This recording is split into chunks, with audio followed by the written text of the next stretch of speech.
Here again, I'm answering questions. It's May 10th, 2012. These are the questions that have been submitted by viewers, and a number of viewers have inquired about the Bank of America announced a program of principal reductions for of up to $100,000 on $200,000 mortgages, which I mentioned to you when they first announced. But this is an encouraging development.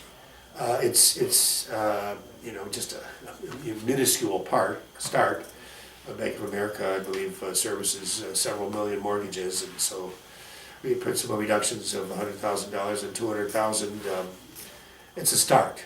We've been saying principal reduction is the only answer. It's the fair solution. We've been saying that for a long time.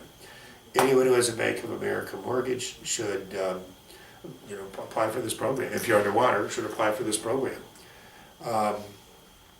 All of our clients that we are representing that have Bank of America mortgages, we're applying for the principal reductions. We're applying for principal reductions in all cases, and that's the answer. That will reduce your payments, that will have a fair mortgage, and that will be a fair resolution of the abuses that were committed by the originators in the origination process and the banks, the servicers in the foreclosure process. And it's what the investors want too. The investors who actually bought the mortgage-backed securities, they want principal reduction. So why is the principal reduction happening? Well, the banks who service the mortgages make a lot of money, pursuing foreclosures, and they have no interest in principal reduction, and because they don't own the mortgage. All Fannie Mae and Freddie Mac mortgages. That's the question. Eddie DeMarco is the acting head of Fannie Mae and Freddie Mac. He's appointed by Congress, who took over the operation of this, what had been, let's just say mishandled. He doesn't believe he has the authority to, at this time, this is May 10, 2012, he doesn't believe he has the authority to authorize principal reductions. He's starting to see, from what I'm reading, that this is the only solution, this is a good solution, and there are bills in Congress which saying, okay, if you don't think you have the authority, first of all, you do have the authority, you're the acting director, you have the authority to do what's in the best interest of the American people, and everyone who really examines this says principal reduction is in the best interest of all the people of this country.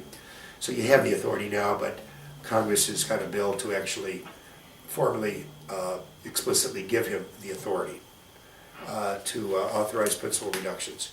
This is why you need to hold on to the property, fight the foreclosure, do not give up the land, do not give up your home. There are options that will be available or coming down the road. You have options now. We have negotiated some principal reductions. We have negotiated some situations in which outside investors have actually purchased the mortgage, essentially, and given our clients a new mortgage based on the true fair market value of the property. It's a fair mortgage, and so our homeowner has stayed in the home. There are many options available. You need to have a knowledgeable foreclosure defense attorney, and that may be the hardest step, is to finding a good foreclosure defense attorney, because there's going to be a lot of scam artists out there. I've been doing this for 2.5 years. I'm not the only one. There are others, but there aren't very many. There probably aren't more than about 100 that I know of, and I know, we communicate, those of us around the country in the judicial foreclosure states. I would say there's probably not more than 100 knowledgeable foreclosure defense attorneys in the country, but there are some, and you need to find one, and there will be more. But there's also going to be, for every legitimate foreclosure defense attorney, you can almost count on there's going to be 10 scam artists. So you have to make sure they understand about audits, the forensic audit, securitization audit, see if they follow stopforeclosurefraud.com, see if they're familiar with the works of Professor Adam Levitin, see if they follow the Attorney Generals, Eric Schneiderman, Bo Biden, Martha Coakley, and see if they're familiar with the Inspector General reports. If the foreclosure defense attorney mentions loan modification and you're $100,000 underwater, I would suggest you look for another foreclosure defense attorney, because a loan modification is a really bad deal if you're underwater. Thank you.